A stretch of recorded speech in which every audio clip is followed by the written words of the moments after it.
pagi hari ini saya mengundang Bapak Gembala untuk membawa kita dalam doa pernikahan.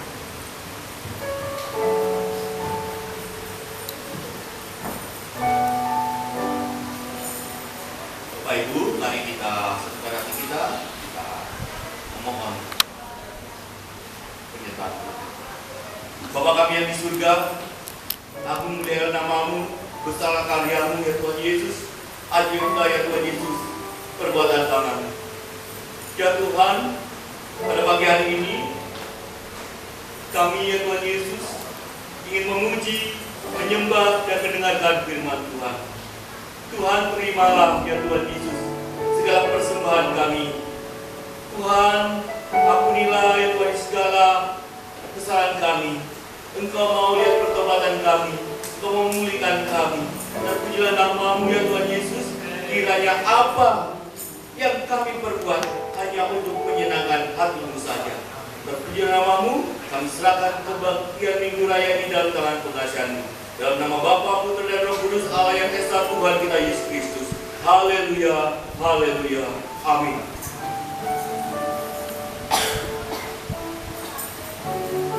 Terima kasih pada Bapak Gembala. Bapak Ibu Saudara dikasihi Tuhan, kita mau persiapkan hati kita. Kita mau datang menyembah Tuhan. Kita mau undang Roh Kudus untuk masuk, terus hadir dalam hidup kita.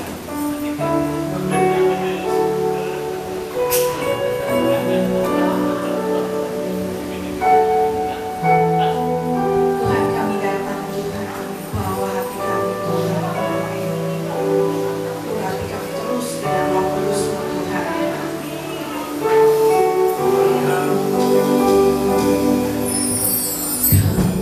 Kau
kita mau masuk dalam pujian kita percaya kasih Allah melingkupi kita semua.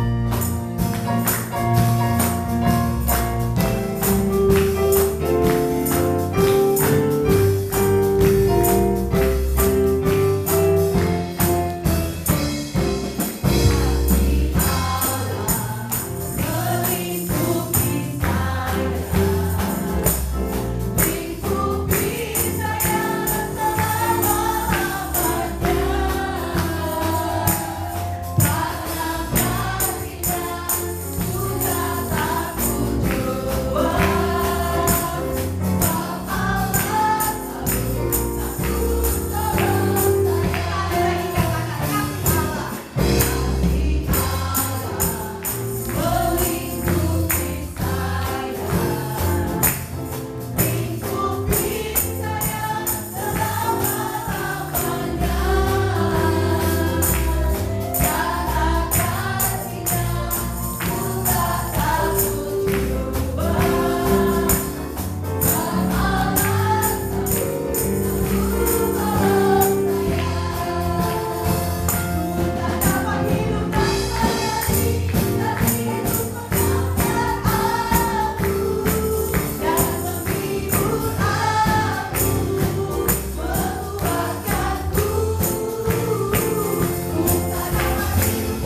kita berjalan bersama Tuhan setiap hari. Kita percaya bahwa berjalan dengan Tuhan tidak akan pernah gagal. Haleluya Tuhan, kami mau siapkan hati kami Tuhan masuk dalam firman-Mu. Biarlah kami belajar terus Tuhan. Setiap hari belajar untuk menjadi semakin baik, berkenan dan sempurna di hadapan-Mu Tuhan. Selidiki kami Tuhan, dan kenali hati kami. Tuntun kami Tuhan agar tidak serong jalan kami Tuhan. Haleluya Tuhan.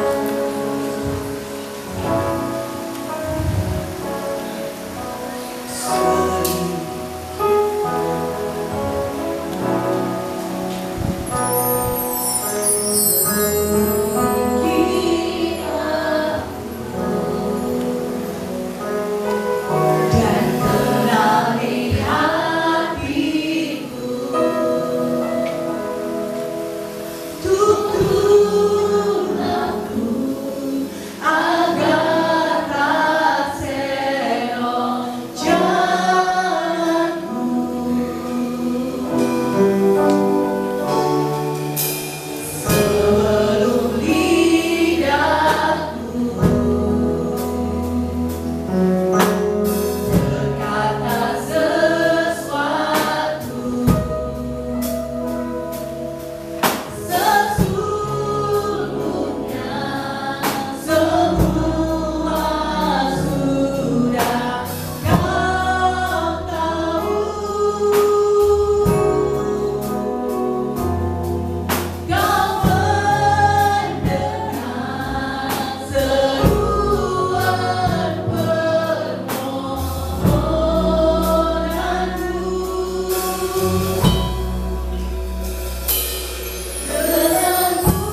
kami bersyukur, kami berterima kasih kepada-Mu.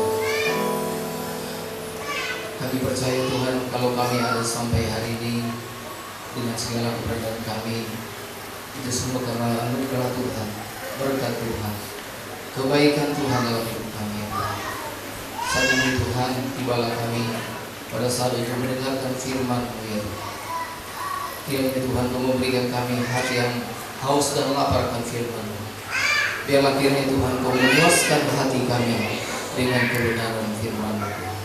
Kami semua yang memerlukan firman-Mu, baik hamba-Mu yang memberitakan firman dan kami yang mendengarkan. Karena itu Tuhan, kami mohon pengurapan daripada Tuhan, kami mohon pimpinan daripada Tuhan. Urapi kami semuanya, baik hamba-Mu yang memberitakan firman dan kami yang mendengarkan. Biarlah kami semua boleh diberkati lewat kebenaran firman Tuhan. Tidak ada satu orang pun yang pulang dengan sia-sia, tetapi kami semuanya diberkati oleh Tuhan. Terima kasih Tuhan, nyatakan isi hati-Mu bagi kami sekalian di tempat ini Tuhan. Terima kasih Tuhan, di dalam nama Tuhan Yesus Kristus kami sambut firman Tuhan dengan ucapan. Kami sambut firman Tuhan. Kami sambut firman Tuhan dengan ucapan syukur dan terima kasih. Semua yang siap diberkati Tuhan katakan bersama-sama. Amin. Amin. Silakan duduk Bapak Ibu Saudara sekalian. Puji nama Tuhan. Terima kasih. Terima kasih buat kesempatan yang diberikan bagi saya untuk menyampaikan kebenaran firman Tuhan di sini. Tetapi sesungguhnya Bapak Ibu Saudara sekalian, kita semuanya memerlukan firman Tuhan. Bukan hanya Bapak Ibu yang mendengarkan firman Tuhan, saya pun yang menyampaikan firman Tuhan ini. Kita harus belajar bersama-sama dari Tuhan. Setuju katakan amin? Amin. Nah, Bapak Ibu Saudara sekalian, saya akan awali dengan satu hal yang mungkin bisa menjadi perenungan kita, saudara. Tentunya kita semuanya mengenal sosok ini, saudara, sekalipun kita bukanlah seorang Katolik, yaitu Paus Fransiskus, saudara, yang beberapa waktu yang lalu telah dipanggil oleh Tuhan.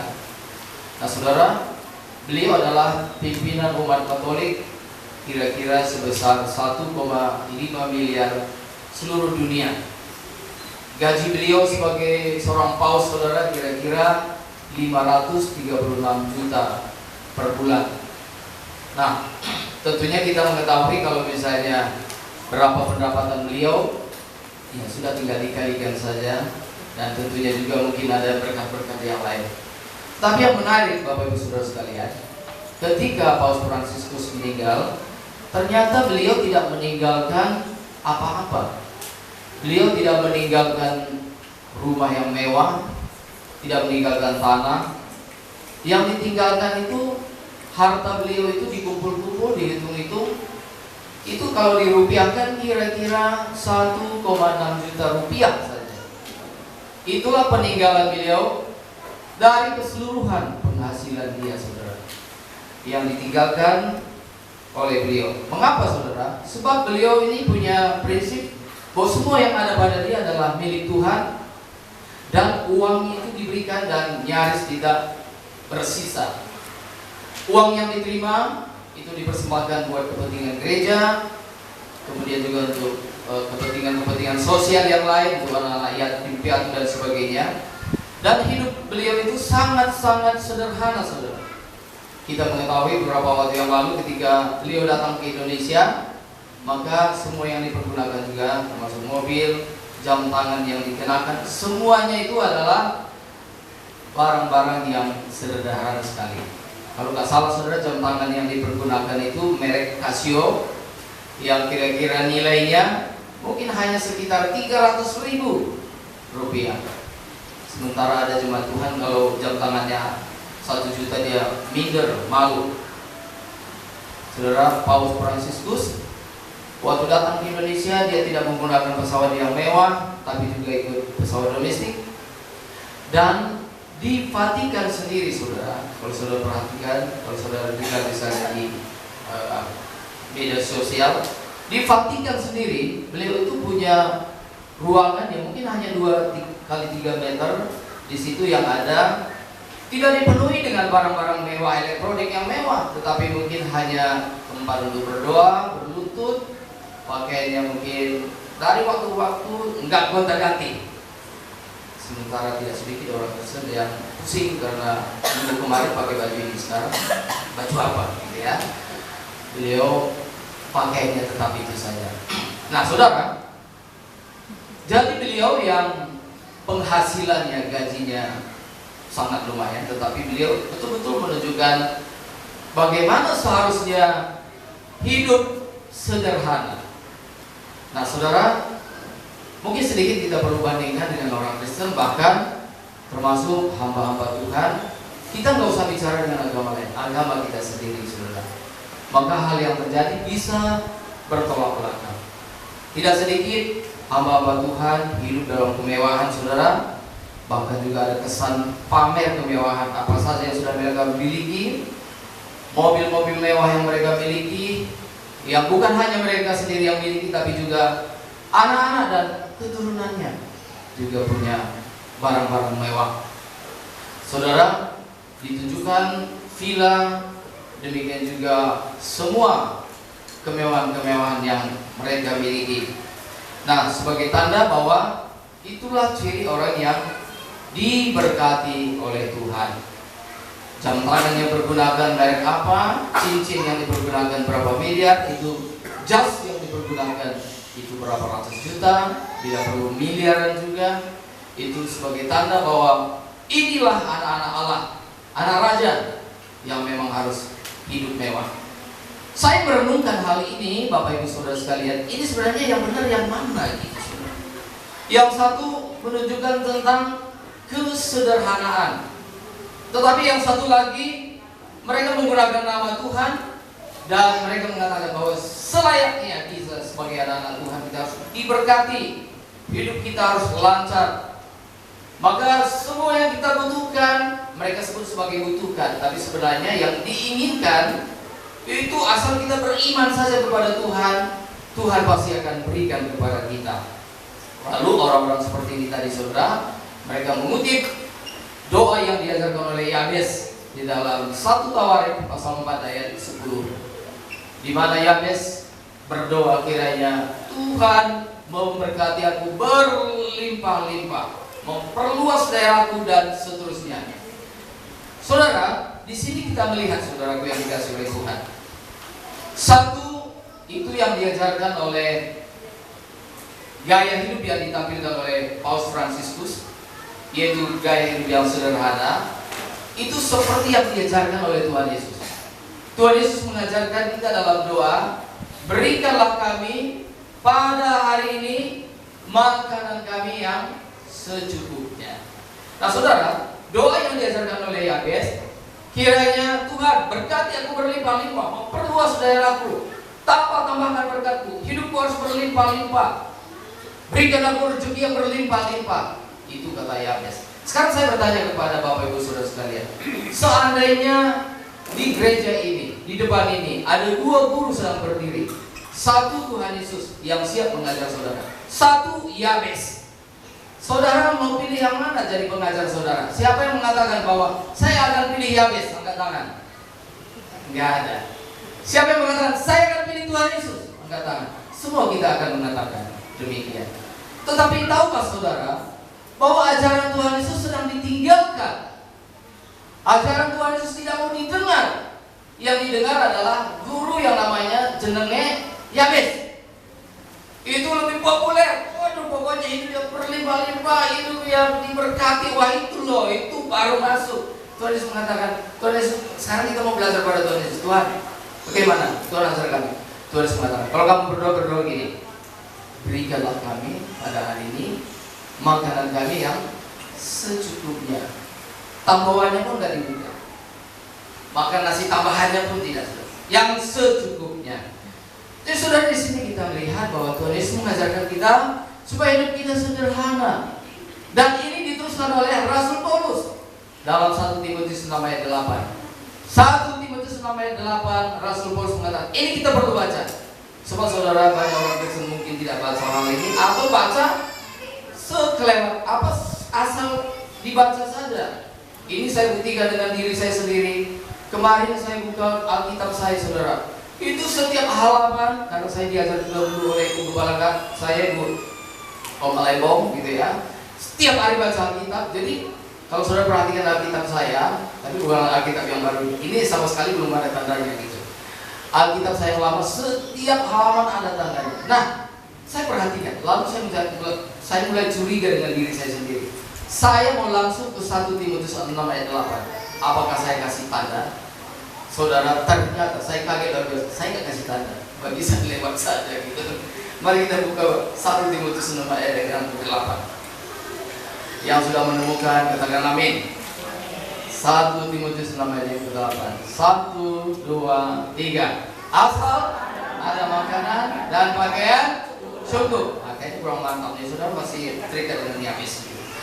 1 Timotius 6 ayat 8. 1, 2, 3. Asal ada makanan dan pakaian cukuplah. Saudara, bahkan di sini Tuhan tidak mengajarkan kalau boleh ada rumah. Ya, kalau boleh ya supaya bagus sedikit. Kalau boleh ada kendaraan. Gak disebutkan. Asal ada makanan, pakaian cukup. Semua saya perhatikan di sini berpakaian semua. Siapa di sini yang sudah tidak makan? Wah, saudara makannya macam-macam. Ya, makanya lebih daripada sehat. Saudara yang dikasih oleh Tuhan, ini firman Tuhan mengajarkan. Tuhan Yesus mengajarkan, berikanlah kami pada hari ini makanan kami yang secukupnya. Kemudian Rasul Paulus mengatakan, perkara-perkara jasmani, asal ada makanan dan pakaian cukup. Saudara, lalu dengan demikian apakah orang Kristen tidak boleh kaya? Apakah orang Kristen harus miskin? Saudara, tidak demikian. Kita harus melihat Alkitab secara keseluruhan. Ini berbicara tentang sikap hati terhadap berkat Tuhan, khususnya berkat jasmani. Sikap hati. Nah, saudara, kalau memang saudara mendapat kesempatan menjadi kaya, silakan kaya. Bahkan saya mengatakan, saudara tidak perlu kaya sebenarnya. Sebenarnya bila perlu saudara sangat kaya. Tapi hati saudara tidak terikat dengan kekayaan saudara. Hati saudara terikat dengan Tuhan. Tentang kekayaan jasmani saudara hanya berpikir, saudara kita harus punya sikap. Asal ada makanan dan pakaian cukup. Sama seperti Paus Fransiskus saudara. Dia tidak meninggalkan harta kekayaan apapun juga. Tetapi saudara, sungguh warisan iman itu tadi begitu banyak yang diberikan oleh beliau. Saudara yang dikasih oleh Tuhan, khususnya orang tua nih, jangan bersedih kalau misalnya saudara suatu hari kelak menghadap Tuhan tidak bisa mewariskan uang dalam jumlah tertentu. Saudara mungkin mengatakan, saya tidak mewariskan kekayaan harta, saya tidak mewariskan materi, tetapi yang saya wariskan adalah iman kepada Kristus. Itulah yang kuwariskan kepadamu. Amin. Iman kepada Kristus itu harus ada. Jangan terlalu miskin. Kalau itu pun udah nggak tahu, wah miskinnya udah komplit gitu ya. Saudara, iman kepada Kristus itu harus ada pada kita, dan itu harus yang menjadi kekayaan kita satu-satunya, saudara. Nah, saudara yang dikasih oleh Tuhan, maka firman Tuhan tadi mengajarkan kepada kita. Hari ini kita sungguh-sungguh belajar hal ini, saudara. Asal ada makanan dan pakaian cukup. Nah, maka sekarang kita melihat, saudaraku yang dikasih oleh Tuhan, Rasul Paulus pernah mengatakan begini, segala perkara dapat ditampung di dalam Dia yang memberikan kekuatan kepadaku. Nah, saudara, segala perkara dapat ditampung dalam Dia yang memberi kekuatan kepadaku. Yuk kita baca di Filipi pasal 4 ayat 13. Filipi pasal 4 ayat yang ke-13, kita baca bersama-sama. 1, 2, 3. Segala perkara dapat kutanggung di dalam Dia yang memberi kekuatan kepadaku. Tetapi saudara, sebelum ayat 13 ini, ada ayat 12. Nah, ini yang perlu kita tahu. Kita mundur satu ayat, kita baca ayat 12. 1, 2, 3. Aku tahu apa itu kekurangan, dan aku tahu apa itu kelimpahan dalam segala hal dan dalam segala perkara. Tidak ada sesuatu yang merupakan rahasia bagiku, baik dalam hal kenyang maupun dalam hal kelaparan, baik dalam hal kelimpahan maupun dalam hal kekurangan.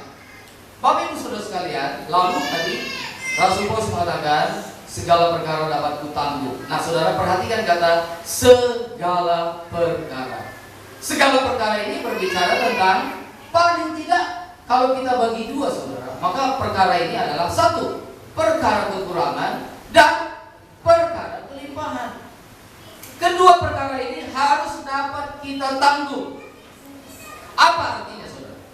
Ada orang yang karena mereka iman mereka lemah, mereka kekurangan pun mereka tidak dapat tanggung. Artinya begini, kalau hidup mereka kekurangan, mereka mulai mempertanyakan kebaikan Tuhan. Mereka mulai meragukan cinta Tuhan. Jadi mereka tidak dapat menanggung kekurangan mereka. Artinya penderitaan itu menyeret mereka ke arah kemurtatan, gitu saudara. Tetapi tipe yang kedua, saudaraku yang dikasihi oleh Tuhan, ada orang Kristen yang mereka bisa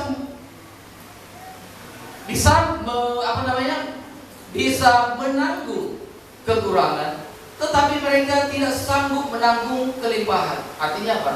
Tidak sedikit orang Kristen begitu mulai diberkati oleh Tuhan, hidup mereka sudah mulai baik, ya, lalu kekayaan mulai bertambah. Nah, mereka tidak kuat menanggungnya. Hati mereka sudah mulai goyah. Tadinya rendah hati, sekarang mulai angkat kepala, sombong, gitu saudara. Tadinya mereka minta kepada Tuhan, Tuhan berikan kami mobil supaya lebih mudah datang ke gereja. Tuhan berikan mobil. Memang perjalanan mereka lebih cepat, tetapi arahnya bukan ke gereja, tapi ke puncak, gitu. Ke tempat-tempat ibadah yang lain. Memang lebih cepat jalannya, tapi sekarang kalau dulu fokusnya Google Map itu ke gereja, dan kalau udah terus lalu sering ke gereja, nggak ada lagi yang buka Google Map. Ada nggak di sini? Kalau ke gereja buka Google Map gitu? Ya nggak ada kan ya? Ya udah hafal banget, nggak perlu Google Map. Bila perlu mungkin sekali-sekali tolong dengarkan Google Map. Mungkin Google Map juga tanya gitu. Saya juga tanya begitu. Tanya tentang apa saja, tentang AI gitu ya. Ya dia tahu, ChatGPT gitu ya. Wah saya tanya tentang Alkitab dia tahu. Tapi saya khotbah hari ini saya nggak tanya ChatGPT, saya tanya langsung Tuhan. Saya tanya macam-macam. Sampai saya tanya begini, kalau begitu Anda seorang Kristen bukan? Oh dia saya bukan. Saya tidak beragama. Oh gitu. ChatGPT saya tanya, saking dia tahu semua saya tanya, jangan-jangan ChatGPT ini Kristen apa bukan? Saya tanya, kalau itu Anda Kristen bukan? Oh dia bilang bukan. Gitu. Saya pernah bertanya itu, tapi kalau saudara ragu nanti coba tanya lagi. Kata Immanuel Giliat, Anda bukan Kristen. Saya mau tanya lagi, Anda Kristen bukan? Gitu. Tanya lagi ChatGPT-nya gitu ya, AI-nya. Nah, saudara yang dikasihi oleh Tuhan, segala perkara dapat kutanggung di dalam Dia yang memberi kekuatan kepadaku. Hari ini saudara, kita perlu belajar hidup yang sederhana. Tuhan mengatakan, berikanlah kami pada hari ini makanan kami yang secukupnya. Dan diteruskan oleh Rasul Paulus, asal ada makanan dan pakaian, itu cukup. Lalu Rasul Paulus mengatakan, segala perkara dapat kutanggung dalam Dia yang memberikan kekuatan kepadaku. Artinya, hidup kita tidak berpatokan kepada hal-hal yang bersifat jasmani. Kalau ada duit, puji Tuhan. Tidak ada duit, puji Tuhan. Ini benar saudara. Ini bukan main-main gitu saudara. Asal ada makanan pakaian cukup.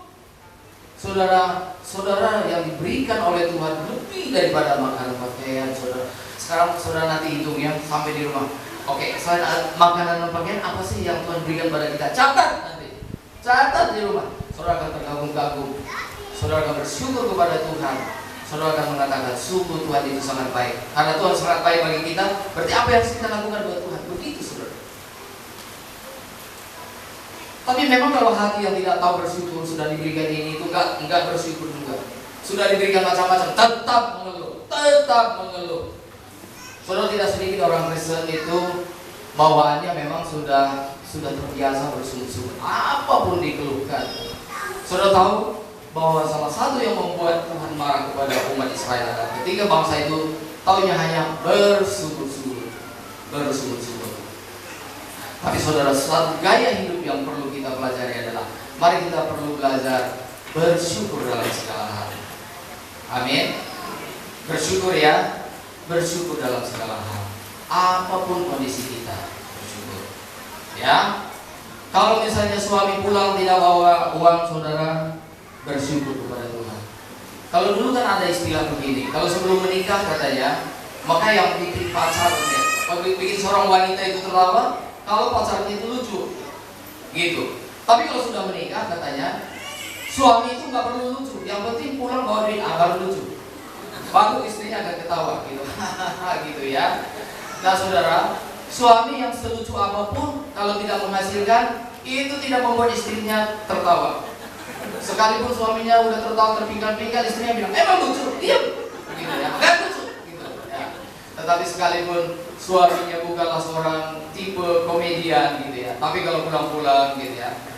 Untuk itu pun saya pun kadang-kadang suka bersedih juga, gitu ya. Saya pulang misalnya tentang bahwa bisa yang berkat begitu ya. Terus aduh saya sakit, tolong sini, ada apa kata istri saya, ini punggung saya gitu. Lalu setelah itu di tangan saya salah berkata itu, ada ketawa terpinggal betul dan saya makan ini. Saudara kalau nggak percaya, ya saudara tes lah begitu ya. Itu membuat dia terpinggal begitu ya. Jadi kita sebagai suami itu juga kita harus kreatif gitu loh. Jangan dia hidup di jalan monoton. Ini uang atur ya, monoton. Ya sekali-sekali bikinlah. Ya harus kreatif gitu loh. Amin. Para suami-suami harus kreatif gitu loh, kreatif. Bikin sesuatu kejutan. Kita itu kan senang sesuatu yang tidak monoton, betul nggak? Ada sesuatu yang kejutan gitu, kejutan. Ini perlu saudara. Demikian juga istri, coba berpikir kreatif juga, bikin kejutan kepada suami. Jangan hanya dikejutkan terus. Nanti saudara-saudari yang jantungan, suaminya enggak gitu ya. Masing-masing kita memikirkan kejutan. Mulai dari hal-hal yang sederhana. Kuncinya adalah kita ada hati nggak bikin kejutan, itu saja. Saudara kalau nggak bikin kejutan, bang saudara nggak punya hati. Maka saya beritahu, harus punya hati untuk bikin kejutan. Gitu aja saudara. Kejutan yang sederhana. Jangan nanti suami saudara pulang, saudara tampak kenapa kejutan gitu ya. Ya karena Immanuel lihat tadi katanya bikin kejutan, saya bikin kamu kejutan. Kejutan apa ya? Pokoknya terkejut aja gitu ya.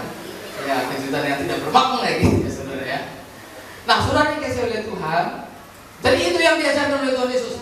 Segala perkara dapat kutanggung dalam Dia yang memberi kekuatan kepadaku. Termasuk bukan hanya dalam perkara-perkara materi saudara, ini pun juga termasuk dalam hal pelayanan.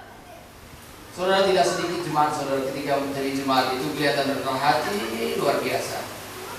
Lalu saudara sudah mulai diangkat gitu ya, dilihat oleh gembala, wah ini punya potensi diangkat, lalu diberikan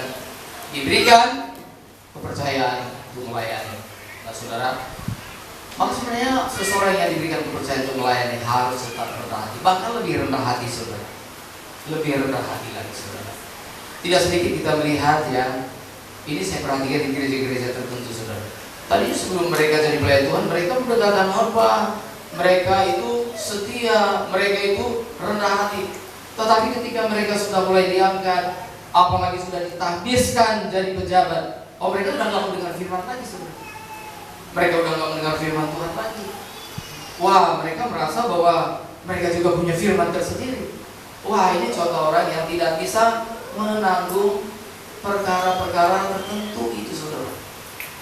Segala perkara dapat kutanggung dalam Dia, berarti baik saudara sebagai orang biasa, baik saudara mungkin sebagai pelayan Tuhan, dan semakin tinggi kedudukan saudara, semuanya saudara dapat tanggung. Amin. Amin ya saudara ya. Iya, amin. Saudara, salah satu dulu saudaraku yang dikasih oleh Tuhan. Entah kenapa apa yang saya persiapkan ini kok agak berbeda sedikit gitu ya.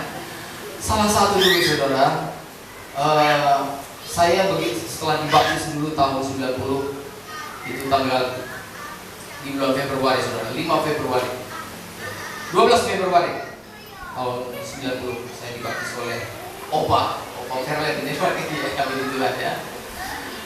Saudara, maka salah satu pelayanan yang pertama saya hadapi saudara tahu nggak apa? Ngusir setan. Di mana? Di daerah Pasar Kemis. Daerah Pasar Kemis ada orang Saya bekerja di daerah kawasan industri di Pasar Kemis, saudara. Maka saudara, di situ ada orang yang kesurupan. Itu pun saya tahu dari teman saya. Dia bilang, kamu orang Kristen suka usir setan. Tuh ada orang kerasukan tuh, usir. Nah, ada seorang wanita yang kerasukan, yang juga memang adalah seorang Kristen, saudara. Ya, yang memang dari aliran gereja yang lain, saudara. Nah, saudara, apa yang saya lakukan untuk itu? Saudara tahu jarak Pasar Kemis ke sini. Kalau saya misalnya mau nanya Bapak Ibu Gembala saya dulu, berarti saya harus 2 kali naik angkot untuk nanya bagaimana caranya, gitu ya. Berarti tidak ada waktu. Tapi yang saya tahu, yang saya dengar khotbah baik dari Bapak dan Ibu Gembala saya, bahwa kita sebagai orang percaya diberi kuasa, maka mengusir setan itu bukan karunia, tapi itu hak yang diberikan Tuhan kepada kita. Maka kalau kita itu benar, kita hidup dalam Tuhan, maka kita boleh mengusir kuasa si jahat dalam nama Tuhan Yesus. Itu saudara. Jadi yang saya lakukan berdoa. Karena dulu juga handphone juga kan, buru-buru handphone. Telepon pun belum ada waktu itu tahun 90. Belum ada telepon. Nah saudara, jadi yang saya lakukan adalah saya berdoa dan saya berdoa, Tuhan, saya tidak tahu apa yang saya kerjakan. Tuhan tuntun saya berdoa. Sebelum saya pergi ke tempat orang yang kesurupan itu tadi, saudara. Di situ ada orang yang ternyata orang kesurupan, dan satu tempat kontrakan itu tadi itu cukup penuh dengan orang, gitu ya. Semua memperhatikan, dan di situ rupanya saya memperhatikan dari jauh, dan lalu saya tanya, bolehkah saya berdoa untuk orang ini?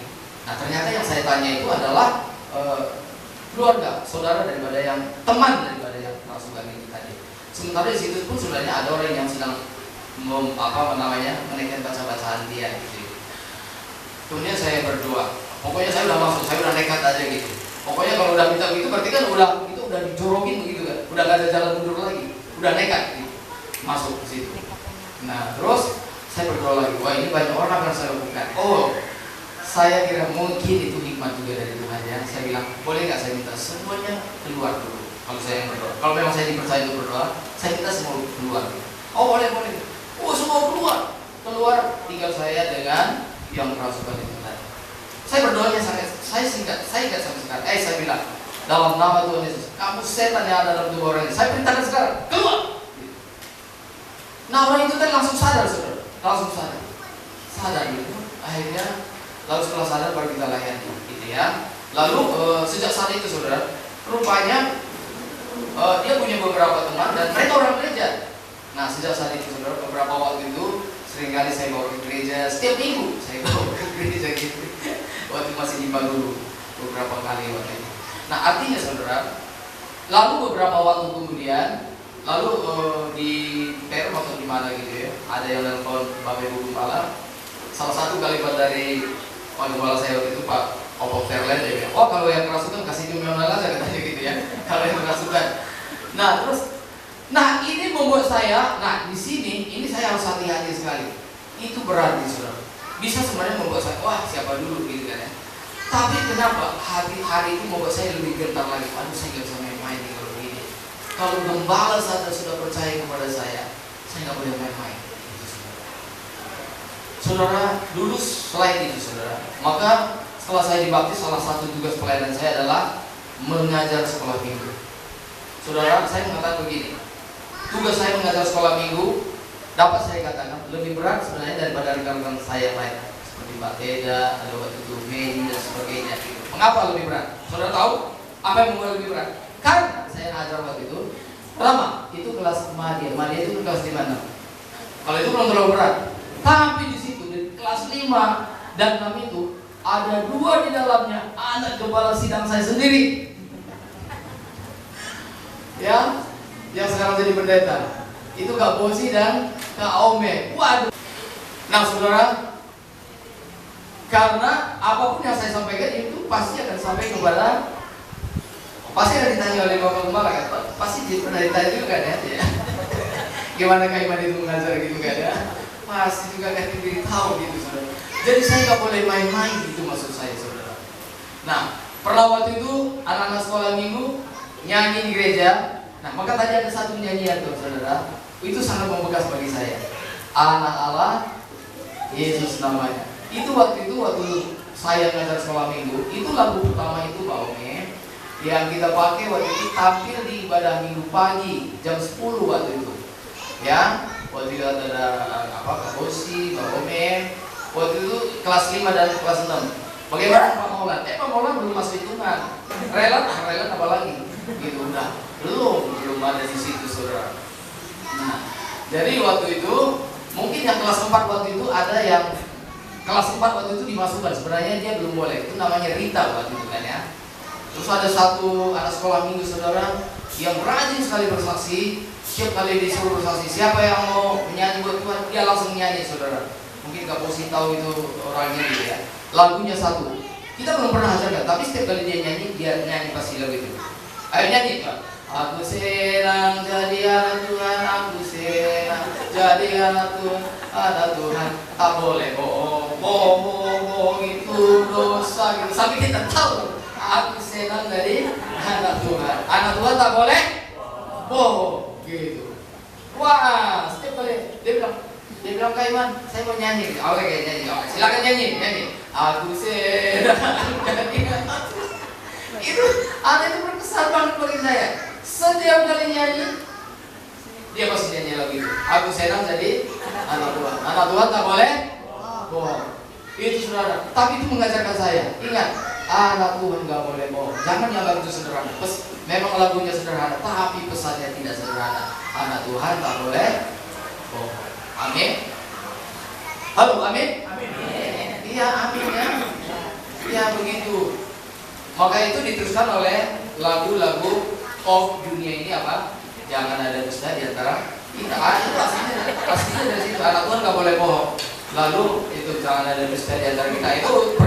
Itu sebenarnya dasarnya dari Alkitab. Ya, benar ya. Itu diambil dari Alkitab. Jadi saudara lebih baik langsung baca Alkitab daripada nyanyian jangan ada dusta, gitu ya. Nah, saudara dikasih oleh Tuhan.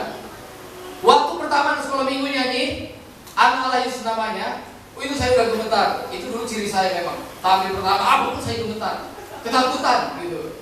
Orang pikir saya penuh Roh Kudus. Oh bukan, saya memang gemetar, ketakutan gitu. Orang pikir saya diurapi oleh Roh Kudus, gemetar gitu. Tidak. Itu karena memang saya ketakutan begitu ya. Jadi anak-anak yang nyanyi, bayangkan anak gembala sidang, bapak ibu rohani saya, yaitu saya mendidik mereka, lalu teman-temannya gitu ya. Waktu itu nyanyi lagu anak Allah. Terus saya suruh mereka, langsung saya ingat waktu itu saya main gitar itu nadanya dari G. Langsung saya main G ada ting. Saudara tahu nggak suaranya bagaimana? Halus. Gitar kemana? Ini saya saat tambah grogi lagi. Nah terus setelah selesai ibadah, Om Fer Lem bilang begini, Opa bilang, lain kali itu dicocokkan dulu nadanya ya, baru nyanyi gitu. Nah saking groginya pernah saya terlalu banyak gagalnya saudara. Kalau cerita kegagalan itu banyak sekali saya mengalami kegagalan itu banyak sekali kekurangan saya. Tapi dari situlah saya terus belajar saudara. Karena itu jangan mengatakan begini, saya banyak kekurangan, saya nggak mau melayani. Salah. Harusnya sekalipun yang penting ada hati mau terus belajar melayani Tuhan sekalipun banyak kekurangan.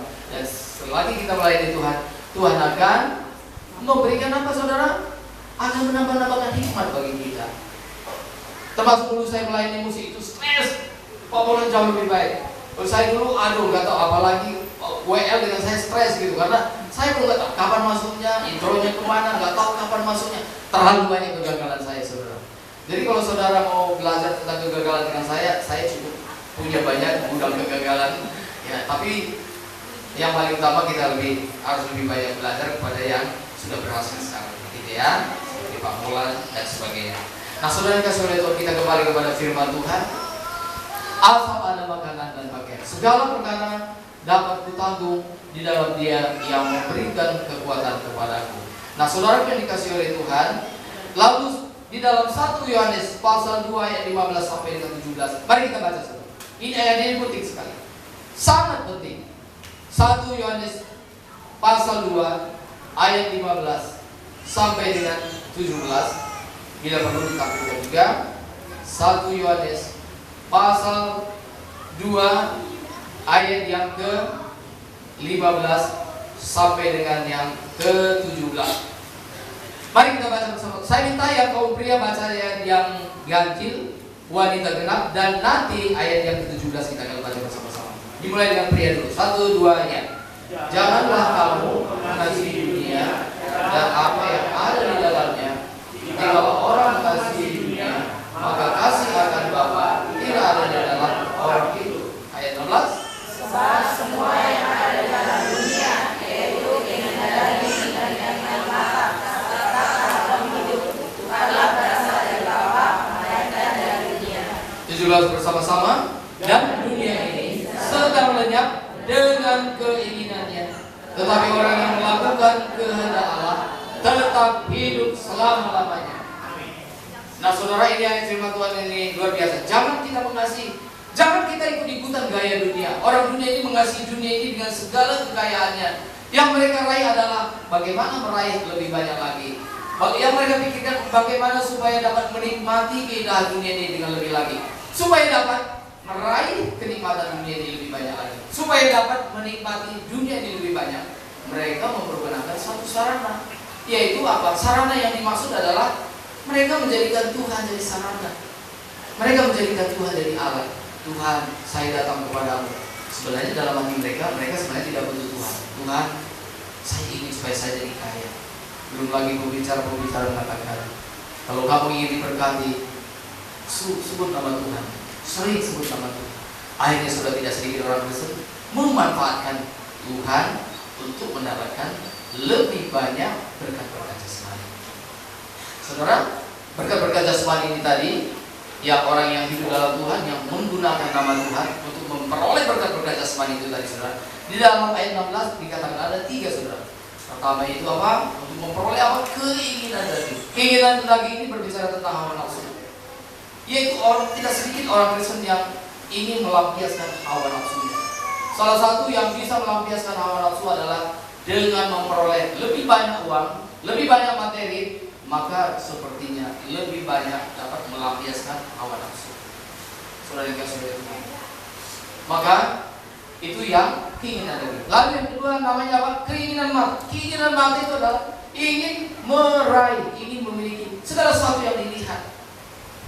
Ini khususnya ibu-ibu ya. Kalau ibu-ibu udah masuk mall gitu, betul kan? Itu yang ditawarkan dari keinginan dunia kan? Iya kan? Mau lihat sana di sini. Apa bedanya kalau pria sama wanita belanja? Dari rumah misalnya suami bilang begini, oke Pak, catat apa saja mau kita beli. Ini. Oke, langsung ke tempatnya. Langsung ke sana, beli, lalu ke sana, beli, pulang.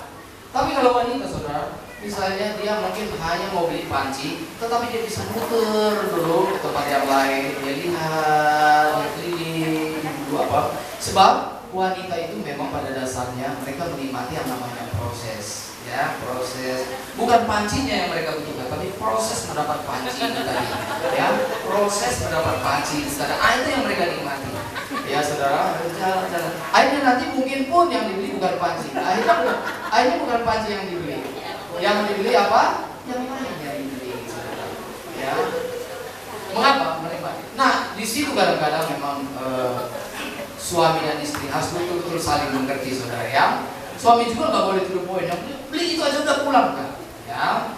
Tapi istri juga harus ingat juga. Ya harus juga seimbang. Jangan juga dari terbitnya matahari sampai kepada masuknya. Terus muter-muter itu saja gitu ya. Terus pulang-pulang nanti hanya bawa seikat kangkung gitu ya. Sebagai tanda bahwa sudah keluar daripada mall. Gitu saudara. Nah itu apa? Keinginan mata. Keinginan mata. Jadi keinginan mata itu sama seperti orang yang mau bawa kamera gitu ya, dilihat mana yang boleh dijepret. Oke. Maka pesan saya adalah silakan lihat. Silakan lihat, boleh menikmati, tetapi jangan dijepret. Dilihat saja, ya nikmati, gitu ya. Jangan saya, Pak, aku mau ini kamu. Waduh, Pak, ini aku mau ini lagi. Oh, ini juga mau. Aku mau ini. Ya. Nah, saudara, terlalu banyak keinginan mata, yaitu terlalu banyak yang mau diingini. Lalu yang ketiga, saudara, yaitu apa tadi? Keangkuhan hidup. Itu berkaitan sekali, saudara. Banyak orang yang ingin memiliki lebih banyak materi karena mereka pikir bahwa dengan banyaknya materi mereka merasa hidup mereka lebih terhormat. Ini pada awalnya juga tidak terlepas daripada orang Kristen. Ini seharusnya gaya hidup orang dunia. Tetapi saudara, orang Kristen juga tidak terlepas dalam hal ini. Makanya firman Tuhan mengatakan kita harus hati-hati. Jangan mengingini dunia ini dengan yang ada di dalamnya. Sebagai contoh misalnya begini saudara. Ada orang yang misalnya ke pesta.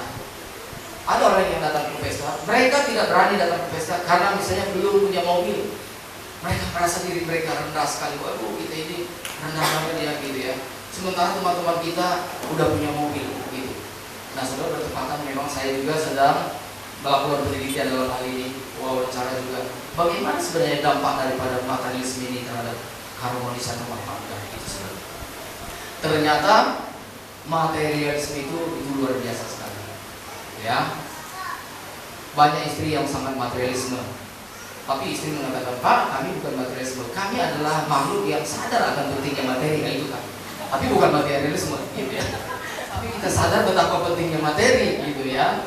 Ya, jadi sebenarnya saya pun mengatakan bahwa ibu-ibu sebenarnya tidak materialisme. Cuma memang ibu-ibu itu sadar sekali bahwa materi itu penting, gitu loh. Ya, tidak materialisme sih. Tapi memang ibu-ibu itu lebih sadar daripada pria bahwa materi itu sangat penting, ya. Saya ada satu nyanyian itu ya, lagu apa? Itu pun saya dengar pertama dari salah satu pelayan bakmi di mana di Tangerang. Kayaknya orang Kristen itu. Dia nyanyi lagu-lagu rohani yang dipopulerkan oleh Bang Victor Kota Barat ya. Apa guna jika hanya kesombongan gitu ya. Itu saya dengar bolak-balik.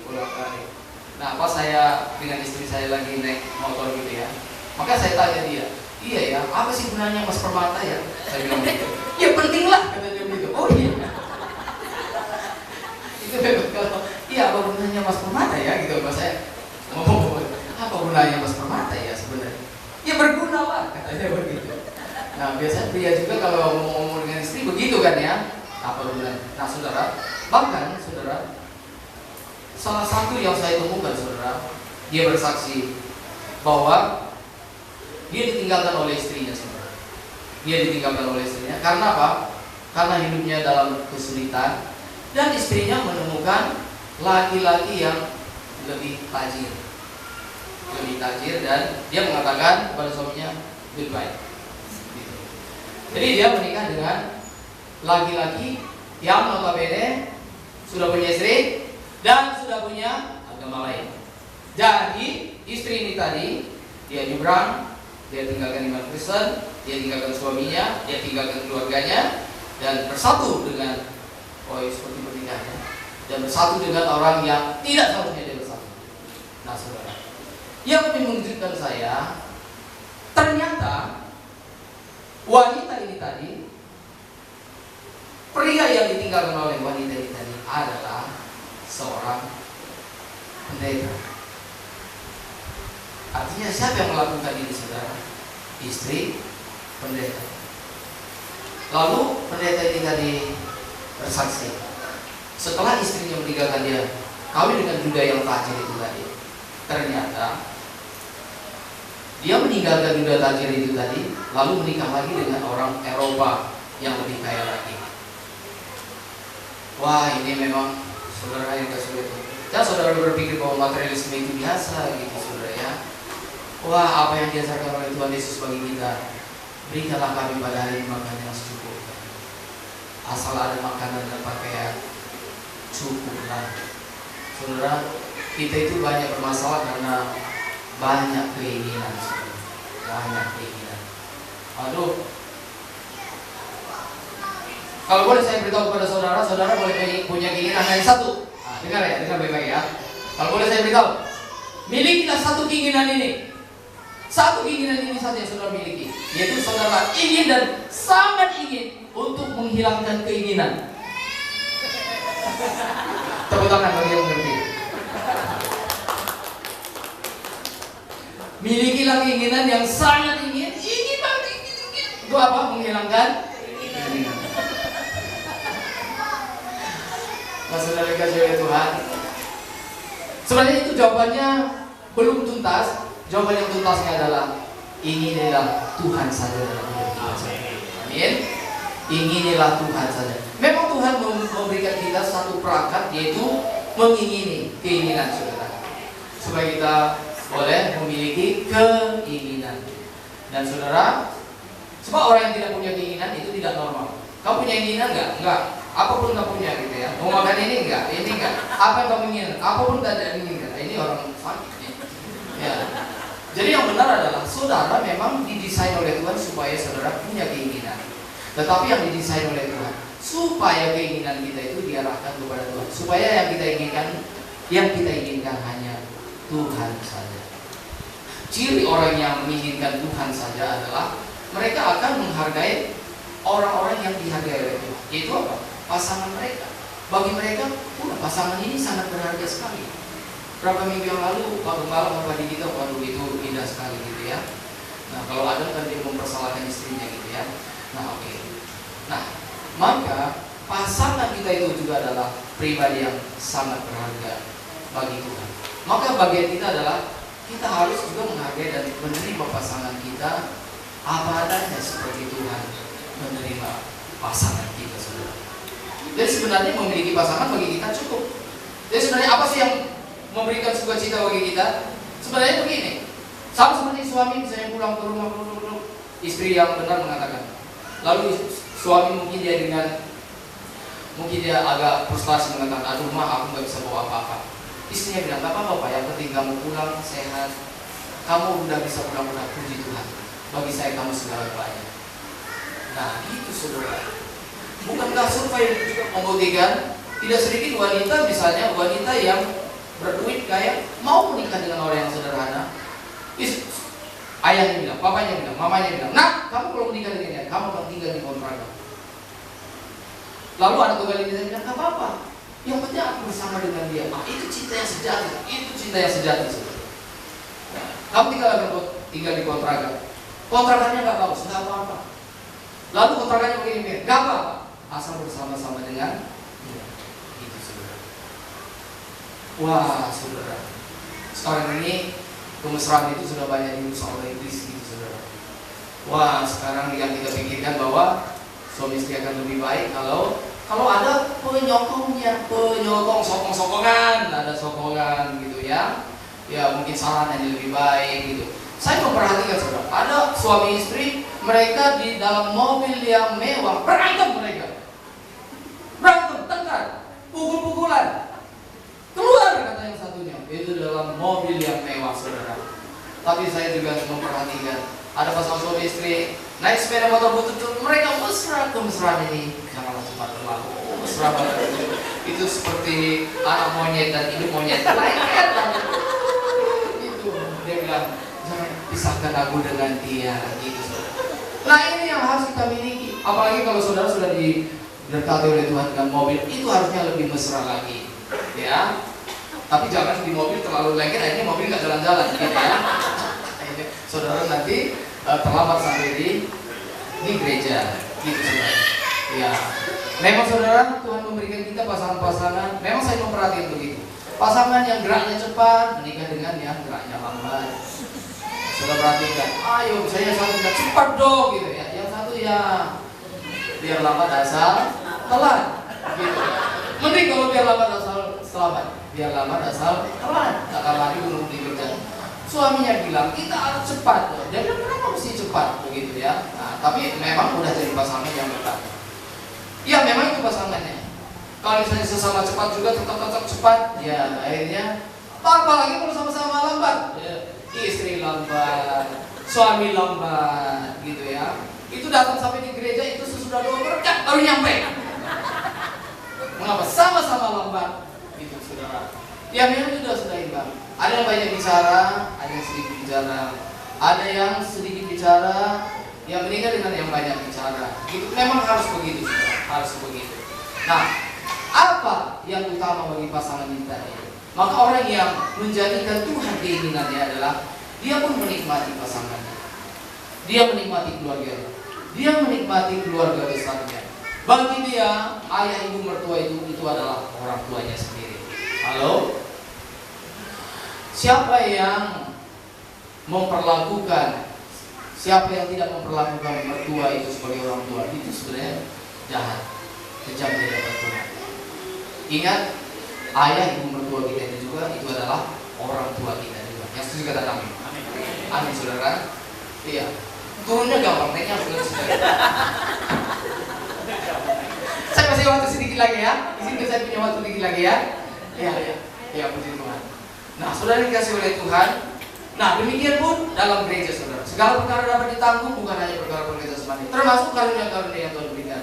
Di gereja ada yang memberikan talenta yang banyak, ada juga karunia-karunia. Termasuk yang tadi mungkin ada karunia menyembuhkan, karunia termasuk misalnya karunia bahasa roh, lalu karunia apa? Mengusir setan.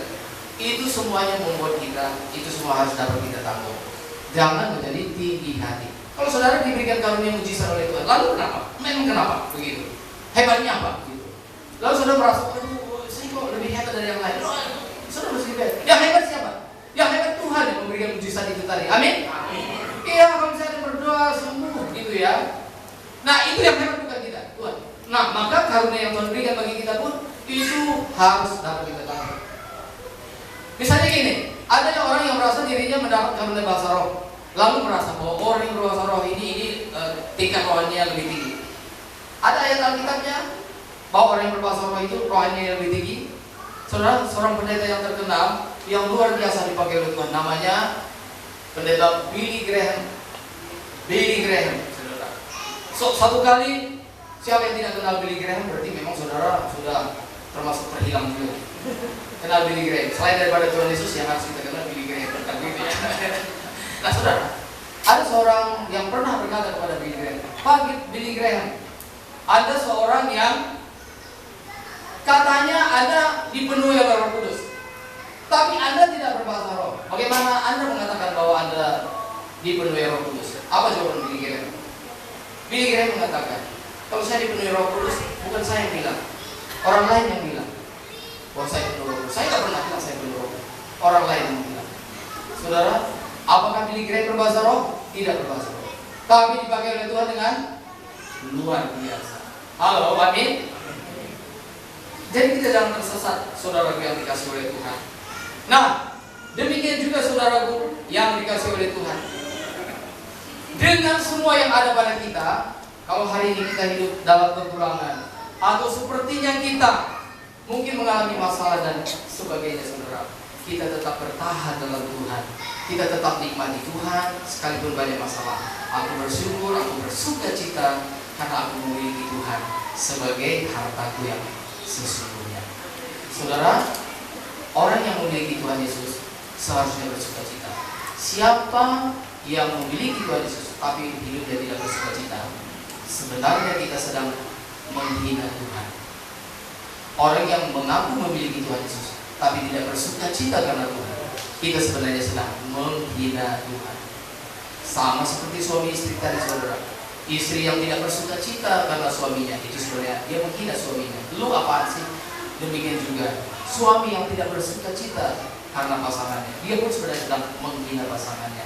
Saudara, biar kita menikmati Tuhan, kita menikmati pasangan kita, dan sungguh-sungguh berkat yang Tuhan berikan bagi kita, ada makanan dan pakaian, itu cukup, saudara. Karena itu, saudara, kita perlu memiliki kestabilan rohani. Kita perlu memiliki konsistensi di dalam hidup kita. Di bagian terakhir, saudara, di bagian terakhir daripada khotbah saya ingin menyampaikan suatu kisah yang sangat menginspirasi saya, yang sangat memberkati saya, saudara. Saudara, pada tahun 1968, siapa yang sudah lahir tahun 1968 boleh katakan? Oh iya, Bapak lahir tahun 8 saya. 66 ya. Tahun 1968 itu di Mexico City itu diadakan yaitu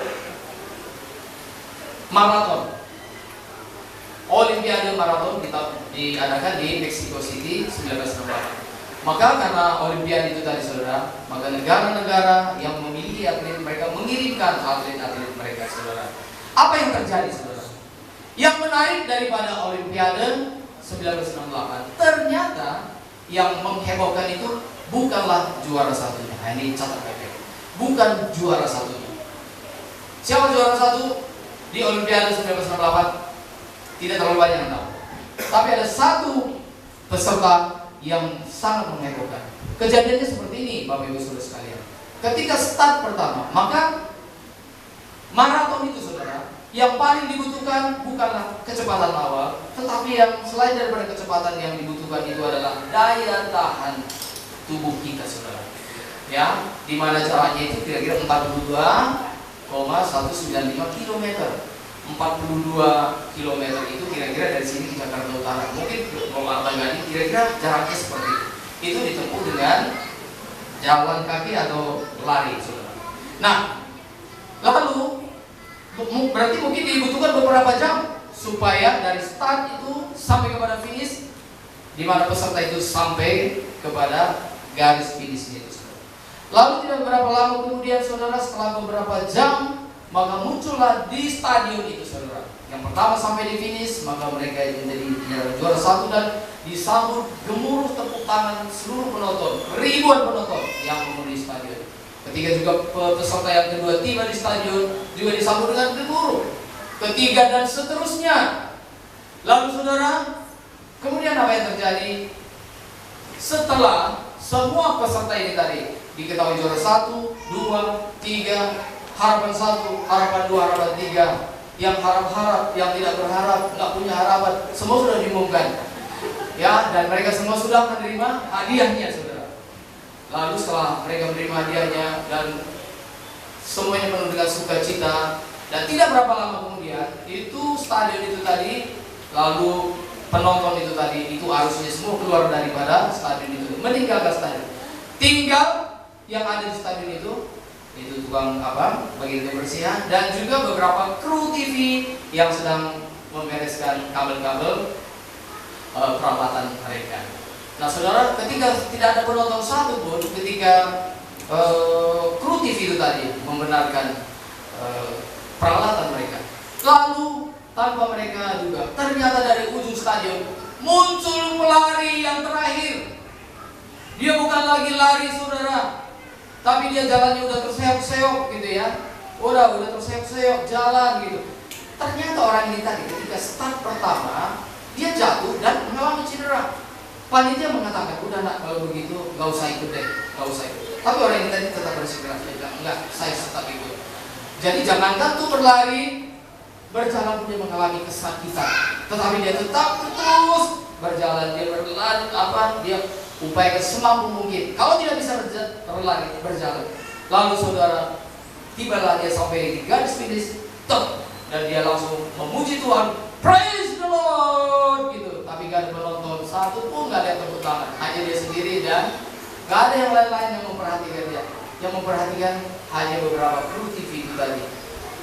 Melihat pemandangan ini tadi, maka kru TV, reporter yang ada di situ, dia mengatakan, sekarang pasang kamera, ini menarik nih, kenapa? Lalu orang itu tadi menanyai, wawancara ke orang atlet yang terakhir ini tadi. Dia bilang, nama Anda siapa? Dia bilang, orang yang tadi menjawab, nama saya Stephen Akuan. Oh, dari negara mana? Saya dari negara Tanzania. Oh ya, Stephen, begini Stephen ya, menarik ini Stephen. Stephen kan sudah tahu bahwa perlombaan, lomba maraton sudah selesai. Juara 1, 2, 3, harapan yang nggak punya harapan, yang berharap coba sudah semua udah ketahuan.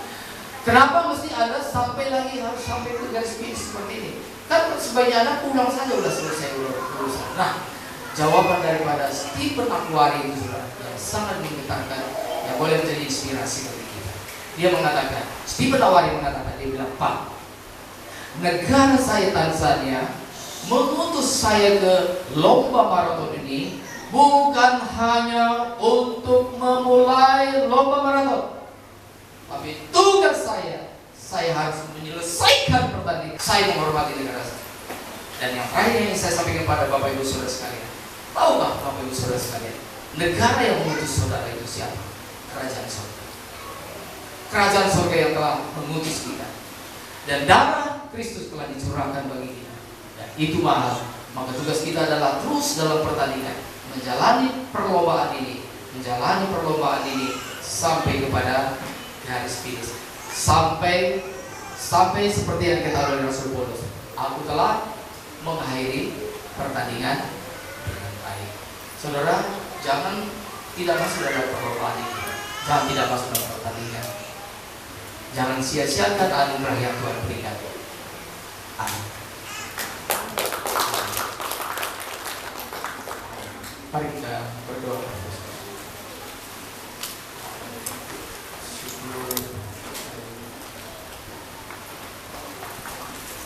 Haleluya. Saudara, hari itu beberapa saat kita bersatu di hadapan Tuhan. Mari kita naikkan ucapan syukur kita di hadapan Tuhan atas kelimpahan yang Tuhan berikan.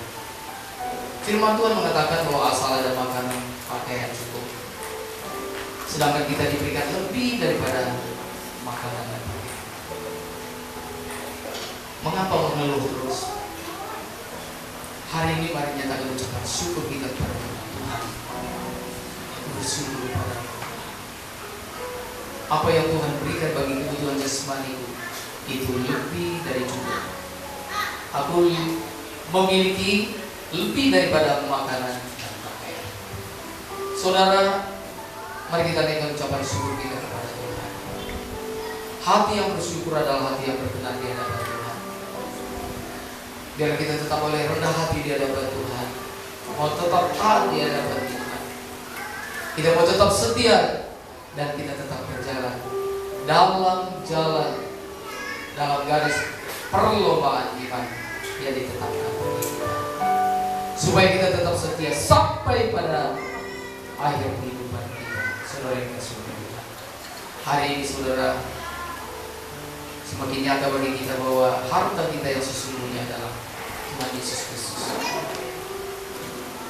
dan kita harus bersyukur atas berkat yang Tuhan berikan.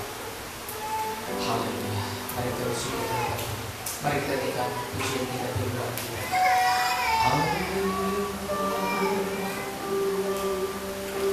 Haleluya.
kami penuh sukacita.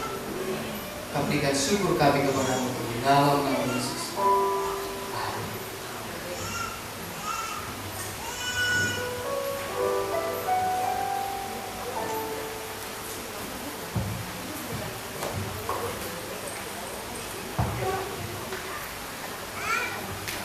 Firman Tuhan yang sungguh sangat luar biasa menguatkan kita semua. Biarlah firman Tuhan menjadi rema, menjadi pengingat buat kita untuk mengakhiri pertandingan setiap kita dengan baik. Kami segenap jemaat GBI Karawaci Baru mengucapkan terima kasih pada Bapak Pendeta Immanuel Kelia. Tuhan Yesus berkati lebih lagi pelayanannya, Tuhan Yesus berkati keluarganya. Biarlah Tuhan pakai sampai pada akhir pertandingan Bapak Immanuel. Sebentar kita akan memberikan persembahan kita Bapak Ibu Saudara. Saya minta pada Ibu Rusmaya untuk membawa kita dalam doa persembahan. Mari kita bersatu dalam doa. Kami mengucap syukur Tuhan pada pagi hari ini atas kesempatan yang Tuhan berikan bagi kami. Khususnya Bapak, saat ini Bapak, kami diingatkan kembali, diingatkan oleh kebenaran firman Tuhan yang disampaikan oleh Bapak Gembala, Bapak Immanuel, untuk memiliki rasa cukup dalam kehidupan kami Bapak.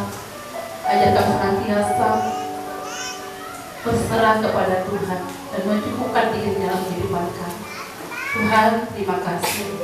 Kau kiranya memberkati Bapak Immanuel beserta keluarga pelayanannya.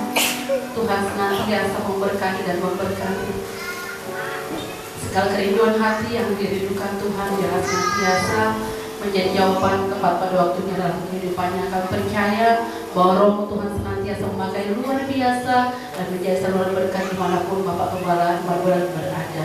Terima kasih Bapak, saat ini tiba saatnya kami memberikan persembahan.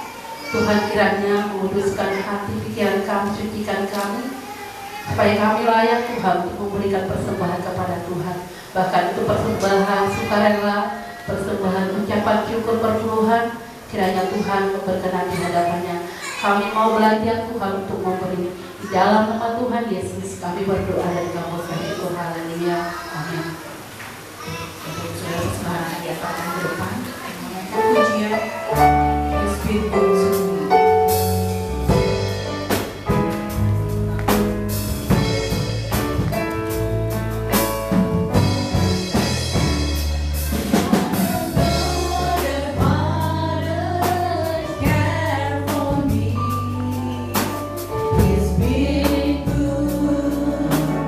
It's been good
saudara. Tuhan Yesus memberkati.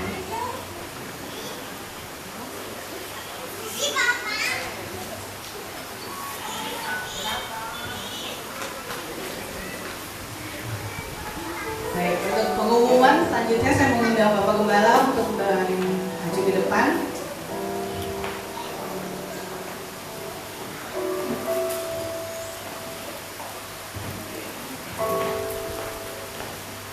Tuhan, terima kasih atas firman Tuhan dan juga persembahan saudara yang kita berikan, dan firman Tuhan yang karena sudah biasa manggilnya Kak Immanuel, sampai Bapak Gembala Kak Immanuel ya. Ya, kakak, makasih Pak Immanuel, kiranya Tuhan memberkati pelayanan yang sudah Tuhan percayakan, ya. Jadi kalau kita dengar banyak apa yang sudah Tuhan berikan, Tuhan sudah percaya kepada kita, cukuplah itu. Sudah jangan cari perkara lagi, ya. Sejak dengar firman Tuhan ini, makanan, minuman, pakaian cukuplah. Kok rasanya saya pengen diberkati lagi ya sama Tuhan ya. Tuhan akanlah memberikan berkat yang luar biasa lagi buat saudara. Kalau saudara sudah merasa cukup masanya dan hanya tertuju pada Tuhan, Tuhan akan kasih yang luar biasa. Dan siap-siap Tuhan akan memberkati saudara dengan luar biasa. Karena saudara pikirannya bukan dunia lagi, pikirannya ke Tuhan. Oh, dahsyat banget ya. Makasih.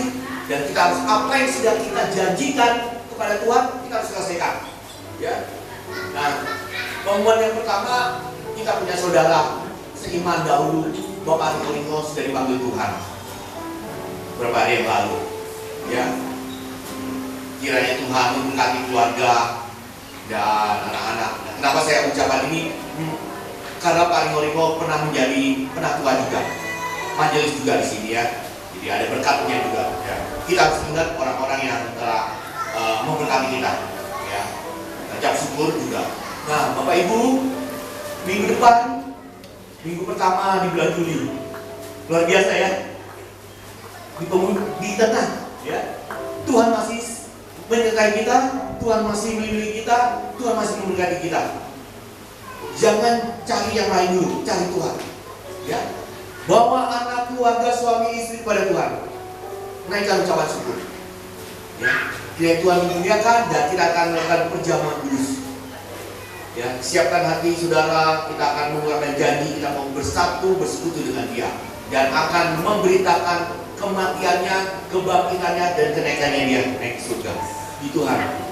Terima kasih, kiranya Tuhan memberkati kita semuanya. Dan kita juga kemarin beberapa hari yang lalu, hari Jumat, anak pemuda remaja. Siapa pemuda remaja? Tangannya, wah ini ya, sudah jalan-jalan, ya, jalan-jalan ke daerah Bogor. Puji Tuhan, ada sukacita. Tuhan berikan luar biasa banyak berkat Tuhan, kebersamaan, dan kiranya Tuhan memberkati. Dan kita tunggu lagi buat yang lain. Katanya, Pak, jemaat kok enggak, masa remaja? Ya, itu remaja pemuda punya acara sendiri. Dan nanti jemaat punya ada rencana juga, ya. Disiapkan dananya pastinya ya.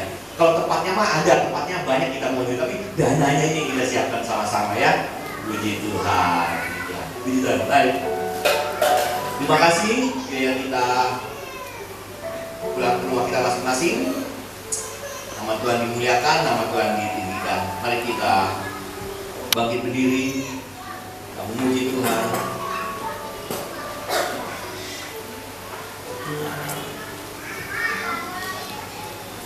Ya Tuhanku, aku hendak masuk bagimu semuanya Tuhan. Ingat bahwa firman Tuhan, segala perkara dapat kita tanggung dalam Tuhan. Bersyukurlah setiap saat padanya. Cukupkanlah dirimu dengan hal-hal duniawi, tapi selalulah berserah kepada Tuhan, karena Tuhan akan memberikan berkat yang luar biasa dari surga. Oh, haleluya. Berikan pujian bagi Tuhan kita. Ya Tuhanku, aku hendak bernyanyi bagimu selama aku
saudara-saudara kami yang mengambil pelayanan pada pagi hari ini.